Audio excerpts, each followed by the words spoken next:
Hey, what's up guys? This is Anthony from Anthony's Customs, and for this review, we are looking at the Marvel Legends Marvel Television Daredevil Born Again Punisher. It's a 14 plus figure, guys. 14 plus, that means they don't have any excuses this time. And this figure looked really good in the promo shots. Like, the solicitation photos made it look excellent, very nicely executed. And having it in hand, well, let's just say that it leaves a little bit to be desired. There's some good stuff too, though, so we're going to go ahead and get it off the stand and take a closer look. Alright, before we look at the figure, I do want to show you my package, and it's a good one. I think it looks really nice. They've got the logo down here, the Punisher there, Marvel Legends, the square corners. Because I always say it's square. Somebody corrected me the other day saying it's not a square. I know that. I'm talking about the square edges, 90 degrees. There's no slants or curves or anything like the old Marvel Legends packaging. It's good enough. I don't know about that. For those of you who are going to display in the box, which I wouldn't do, it's good from the front, and the figure looks nice in there, so that's good. We'll set that aside. And we will look at this. It is in stock at Big Bad Toy Store. If you want to get one, I'll put a link in the description below. This guy stands to the top of his floofy hair just over 6.5 inches. To the top of his head, probably like 6 and, 3/8, something like that. It's in there underneath that hair floof. And that's going to make him about 16.2 to the head, and then probably 16.7 or 8 to the top of the hair. Here he is up against a Marvel Legends Darwin. He does have some size to him. So if you're putting him in your Marvel Legends collection, that's probably, he's technically too big. Jon Bernthal is not especially tall, so it's a little bit tall, but if you don't care about scale, like, it's normal Marvel Legends size, so he's not accurate to real life, but I don't know if anybody cares about that. Alright, time for a question of the day. How do you like Jon Bernthal's portrayal of the Punisher? Back when he was first starting out as the Punisher, it was a topic of much contention, and I always thought it was really good. I like it. I like Jon Bernthal, the little quirks he brings to his roles, which are usually in most of the roles. I think they suit the character really well, so I always really liked it. So let me know how you guys feel about that, but I think it's pretty good. Do I like it more than the Thomas Jane version? No, I think that's such a good movie. I don't care if... I enjoy that movie. I don't know if I think it's a good movie, but I enjoy it a lot, and I like that portrayal of Punisher, personally. I know it's not comic accurate to, like, the darkest, gruesomest version, but I enjoy it. So I don't know which one I would pick over. I like them both differently. Okay, let's talk about the figure. It looked really good in the solicitation photos, and having it in hand, it is just not that good. You know, you know what? Nobody can tell me this face looks accurate. It looks nothing like the solicitation photos, which looked almost perfect. I mean, as much as you can expect for a toy like this. There's way too much hair floof, and the way they did the droopy eyes, and, like, I know Jon Bernthal has kind of a unique nose, but the way they did the brow area connecting to the nose, the bridge, and that whole area, it's just really weird. It doesn't look like him, and maybe the sculpt under there is actually better, not counting the floof of the hair, which is close enough, but it's not quite right. This guy looks like he belongs on the show Jersey Shore. Is that still a thing? I'm guessing it's not. I never watched it, but I know it existed at some point. It doesn't look like the same guy, is all I'm saying. So that's unfortunate. If the sculpt is under there, that sucks for the sculptor, because the application of the paint ruined the sculpt. The paint job of the skull is nice. It looks reasonably accurate. They have a little bit of paint going on for, like, the magazine bumpers or the buttons down there, the knee pads. It's very minimal. We do have these here. Little patches.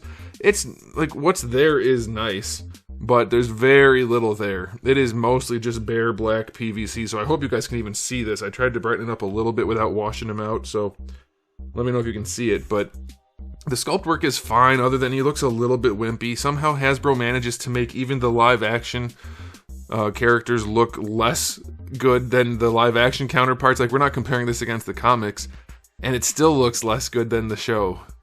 So there's that. But the sculpt is fine, other than if the face was better, I think this would get much more leeway. But the face just doesn't look like him at all. It really, really doesn't. So I think that's unfortunate, and that's a big deal for a live-action release. It doesn't come close to matching the solicitation photos.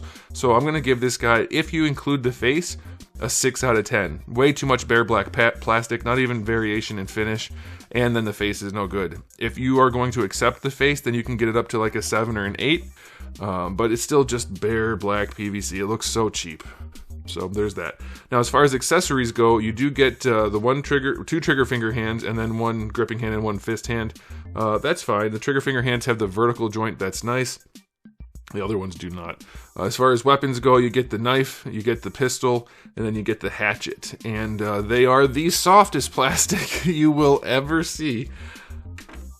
Oh my gosh, these are 14 plus, so I don't want to hear the excuse, oh, they can't use hard plastic because it's for children or whatever else is the lying BS that people parrot and repeat, which is the same thing, and it's redundant.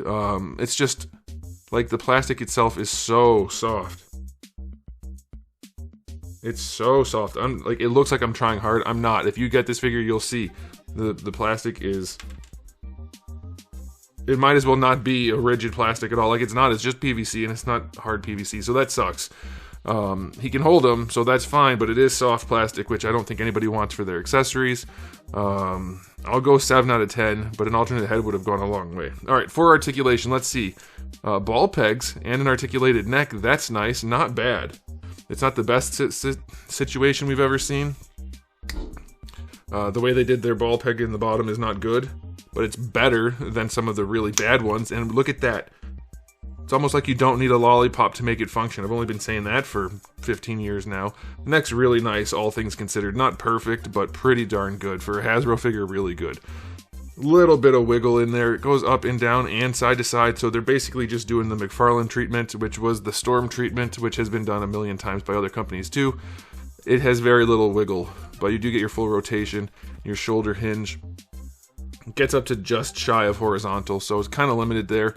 Bicep swivel is fine, except you still have these giant crevasses separating the joints. I don't know if you're going to be able to see that. Let's see. Let's just blow out the brightness.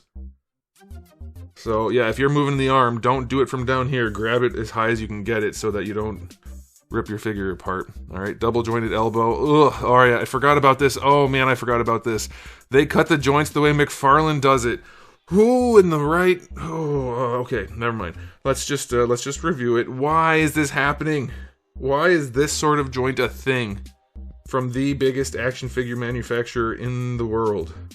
It's still too dark. Let's blow it out again. Why does the arm look like that? They actually just cut the joints out of the sculpt without accounting for bending them. It's the laziest thing. It's like, okay, we have the sculpt, and maybe they accounted for it for like a couple of seconds before they cut it, but it sure doesn't look like it. It's just ridiculous. That should not be happening by any company, really, because there's no excuse for it other than it's cheap and lazy. That's nuts, and we'll get to another joint in a second, which is even worse. But for the rest, obviously, you have your swivel and your hinge. Alright, diaphragm joint on this guy. That's got to be good, right? It's a nice thing. Can he lean back? He leans back pretty well. I mean, it's kind of awkward looking, but he does do it. Leaning forward. That's it. That's it. No leaning forward for Johnny B. That's what I call him. We go way back. Never met the guy. Alright, yeah, the joints, it's there. It's not the worst thing in the world. You also get a waist twist, which is almost worthless. So, ridiculous. They can't even figure out how to do a torso, guys. This is just nuts. This is nuts. No drop down, so hey, that's good. Bring the legs out to the side. Crap range, less than 45. So that sucks. Going forward, crap range. Going back, no range. Thigh swivel is in there. And then for the knees. They cut the knees much like they did the elbows. Oh god, I can't get that one to go. Whoa! This is why I don't like insert joints. They're either too tight or too loose, or will be too loose eventually. Look at that faceting. They actually just chop the joints out using a boolean and just leave it. They don't try to resculpt anything. They don't try to make it look good. It's just a giant hunk of flat plastic on the front. Oh man, it's like they don't try. They really, really don't try. Alright, no boot rotation at all, so there's that. Then the feet go back nicely though, I'll give them that. That's good. They go forward. You force them, not so far. Maybe far enough, but not very far. Ankle rocker is passable. So it's really just a phoned in release, guys. There's nothing about this that is particularly good other than the neck's nice. Quantity of accessories is pretty decent, but the rest is just really lazy and not good enough. So I'm curious, there's no way anybody can be arguing with me about this. Everybody likes to say, not everybody, all the Hasbros like to say, I'm just a hater. Prove me wrong, tell me what I'm wrong about. Anytime, they never can do that. They can never tell me what I'm wrong about. They just say, yeah, I'm a hater. Tell me what I'm wrong about. Does the face look good? Does the articulation work well? Is it cut properly? Are the accessories rigid? Tell me what I'm wrong about. I think this is a turd of a figure. Articulation's going to get a 6 out of 10, and that's being generous, and the final verdict on this guy is going to be a 6 out of 10. It's just not good enough. Even if you ignore the face, it's not a good figure. If it had a really good face, like the promo shots, then it would get bonus points. You know, a figure that's mostly good can get away with some flaws. A figure that's mostly bad, the flaws stand out even more. This one's not worth picking up, if you ask me. I don't know if I'm going to review Daredevil himself. If you guys want me to, let me know, but I don't plan to at this point, because I think it looks so goofy, and I don't really want to. But let me know, and let me know what you think about this. But otherwise, I'm done, so thanks for watching, guys. If you enjoyed the video, please do give it a thumbs up. If you didn't, give it a thumbs down, and if you haven't subscribed, you should. I have new videos just about every single day, and thousands already on the channel, so make sure you come back for all of that. And in the meantime, keep collecting.